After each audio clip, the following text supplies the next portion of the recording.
This example comes from my time as the chief behavioral officer at Clover Health.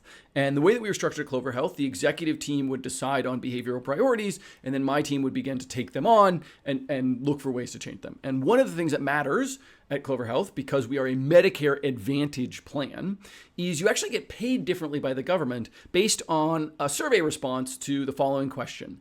How easy is it to get the care, test, and treatment that you need? So what we want to do is we want to change the behavior where people feel it is easy and answer on a survey that is easy to get the care, test, and treatment that they need.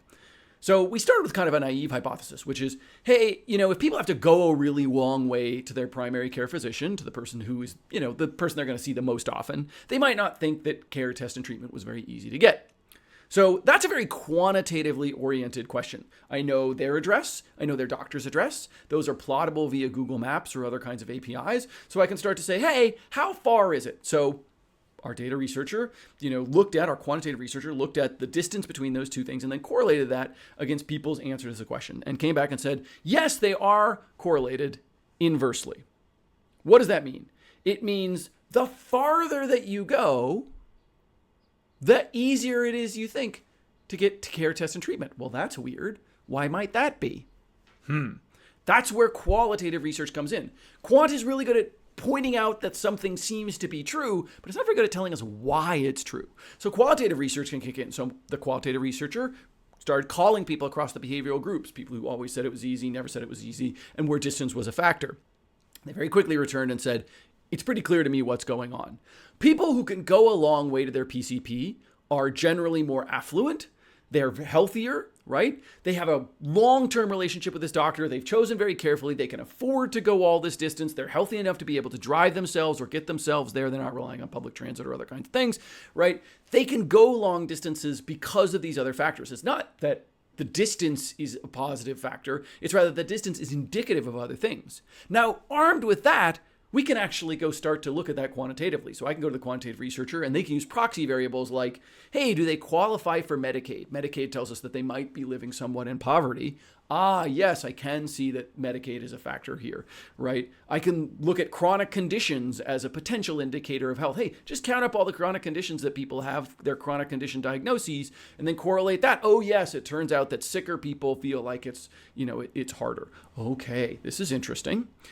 So now we have kind of a new hypothesis, right? You've used quantitative and qualitative to get us to a new place, which is, well, maybe it is an access to doctors problem. So if people are living in poorer neighborhoods and have less transportation access and are dealing with more chronic conditions, maybe they simply live in neighborhoods with bad doctors who don't make things easy. Maybe they're going to clinics, etc. Right? It's an access problem. Again, this is a very quantitative sort of problem. So we can say, okay, I know where a person lives. I know where their doctor is. Let's say there's 5 miles between the two. Then I can draw a 5-mile circle around the person and I can say, hey, within that 5-mile circle, is there a better doctor? And it turns out, yes, there is. It's not that there are no good doctors in these neighborhoods. Actually, there are tremendous doctors in these neighborhoods. People just don't go to them. Again, back to qualitative. That's quite odd. So now I need to go and kind of go figure out what's going on. So off goes the qualitative researcher, goes to one of these neighborhoods, starts to talk to people. And again, fairly quickly, it becomes clear what is going on, which is that, medical racism and medical sexism and medical, classism are real factors that affect people. So if you are, for example, a less wealthy, Black American, less well-educated person living in a neighborhood that's typically impoverished, you're very used to going to doctors who are incredibly disrespectful, right? They are dismissive of the things that you report. They're hard to get access to. They don't value that relationship with you. You've experienced medical racism for real. And so when you move to a new neighborhood and you go to a doctor and they're pretty terrible, you go, all the doctors I've ever experienced are pretty terrible. So I'm pretty used to that. I expect that to occur. And so I don't change doctors. So what happens is when people move into a neighborhood, they kind of randomly assort into a doctor. They sort of get to a doctor some way. And if they go to a good doctor, great, fantastic. But if they go to a bad doctor, they don't move. Well, think about what a different insight that is from the thing that we started with. Right? So at the beginning, we thought it was about distance. And now we're all the way over here, on this understanding of medical racism and how people are experiencing it, what needs to happen. That's going to lead us to really different design conclusions. If we had stuck with the original thing, which was, hey, distance is a problem, we could have invested in an Uber who will drive you to a really good doctor. I would have dealt with the transportation issues and would have intervened around how do I make it easier to go to a doctor from this transportation perspective. Now I recognize, hey, it's about sort of dealing with these other things that are about medical racism and making people believe that there are good doctors and that they have access to them and things. So now we can do an intervention where I can look at somebody and I can find another member of our health plan in their neighborhood, and I can say, hey, you go to a really good doctor. I will pay you to take this person to that doctor. Help them get there, help them find the office, introduce them to the wonderful people at the front desk, introduce them to the doctor, make an experience out of it, and I will compensate you for your time. That's a really powerful intervention that turned out to work really, really well. When someone who's like you enough that they live in the same neighborhood and are on the same health plan, helps you get access to a good doctor, dramatically better than your current doctor, your faith is somewhat restored. And you can start to see, oh, hey, I can actually go. And so previously this behavior, which was thought of as very hard to change, in the health community, many, many people will tell you it's very difficult to change people's, PCP, primary care physician relationships. It's one of those things that's considered to be tough to do.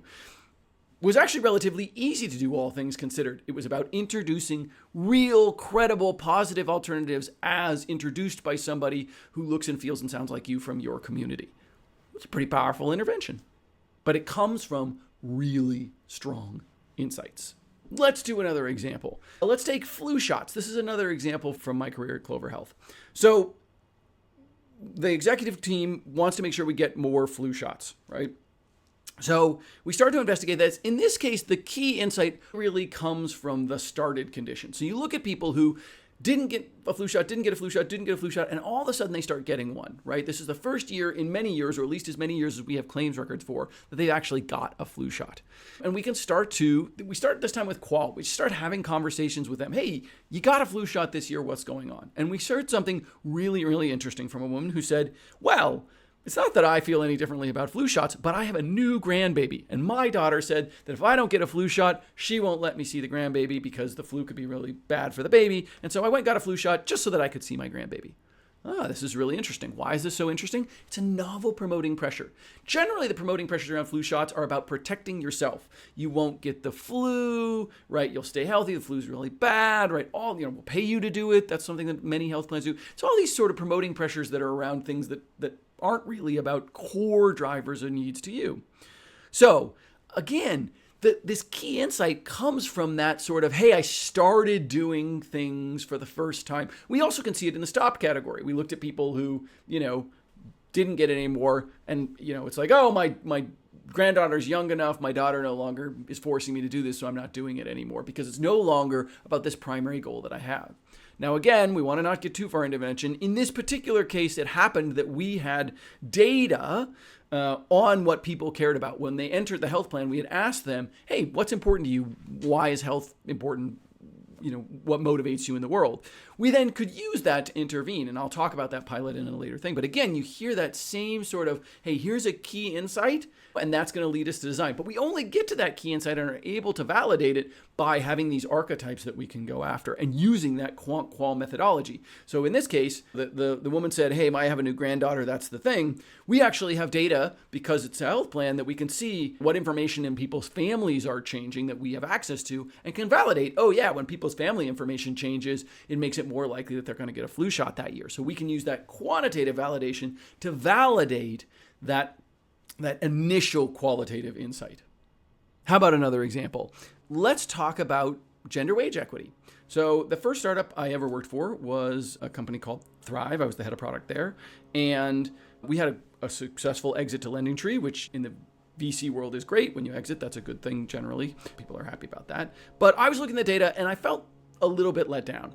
What was I let down about? Well, one of the things that we really valued at Thrive is we used a behavioral finance score. So something that said, hey, given how much money you have, how are you doing? And the reason that we did that is because we didn't just want to give people low scores because they had less money. That's what the credit score typically tends to do. Really, all it tells you is that people don't have access to money rather than really commenting or capturing how well they're managing their money. So as an example, if we look at a variable of that score, like savings rate, we would say, how much are you saving as a percent of your income rather than how much are you saving in absolute dollars. And when you look at it as a percent of income, women are dramatically better savers than men as a percentage of their income. The problem is when you remove that last variable there and you just say on a raw dollar basis, who saves more? Men. Why? Well, because on average, women are underpaid by about 20 to 30% here in the United States. Now, that interacts with ethnicity. So Hispanic or Latino women are paid about 50% less. Depending on the year, African American women or Black American women are about 30% less. White American women are about 15% less. So it depends on other factors, but pretty universally, there's a very large gender wage gap. And if you're bringing home 20% fewer dollars, it's really hard to make a budget that's going to save 20% more than someone else. And that's like not paying your rent or not paying food or not paying for some really important thing. And so on a raw dollar basis, we were really running into trouble. We only looked at what happened at Thrive once you had your money. We never really dealt with what did you need to do to earn more money. So after we sold to LendingTree, we decided we were going to go build a little something here to see what we could do. So we know what behavior we want. If we think about our behavioral statement, it's something like when women who want to be paid fairly, they will ask for a raise as measured by percentage of women who successfully ask for and get raises. Now, I want to take a pause here and say, hey, as a behavioral scientist, you're going to fail forward a lot. You'll notice, hey, I failed at Thrive. Succeeded from a VC exit, succeeded actually in helping people save money and raise their credit scores and all sorts of other things. But failed in that I didn't do all of the things that I wanted to do. And Get Raised is also a failure. Even though this was a successful project in many ways, it addressed women asking for raises rather than the fact that they should have been paid fairly in the first place, the structural problems associated with that. That will happen to you many times as a behavioral scientist. Because you're looking at a discrete behavior, you'll discover, having changed that behavior, that there are other behaviors you also care about. That's a good thing. It helps you move forward, address increasingly larger structural barriers, do bigger and bigger things. But it is a bit of a failure. So you'll have this fail forward motion a lot where you'll say, hey, I fixed this, now I need to go do this next thing. I fixed this, now I need to go do this next thing. What keeps us busy? Back to the relevant insight here. The key insight here really came from something that you could all validate, which is, in general, if I ask an audience of women to raise their hands if they don't want to be paid fairly, most women won't raise their hand. I think in the many years I've been doing this, no women have ever raised their hand to say, you know what, I don't want to be paid fairly. That I want to earn less for the same work than my male identifying counterparts. So it's not about promoting pressure. It's not about making people want to do it more. Now you're like, of course, Matt, that's obvious. But it was not transparently obvious at the time. We think about books like Lean In, or really the approach of second and even maybe third wave feminism, which were often about women leaning in more, wanting it more, trying to encourage women. And encouragement is very important. But in this particular case, being paid fairly, it's not really mostly about promoting pressures. So we can go on and intervene, and we'll talk in a later video about what we ended up doing as an intervention. But that intervention came from that key insight that we needed to focus on inhibiting reduction, right? How do we get removing these inhibiting pressures that cause people not to ask, rather than strengthening those promoting pressures, making us focus on why people want to do this and how do we boost that?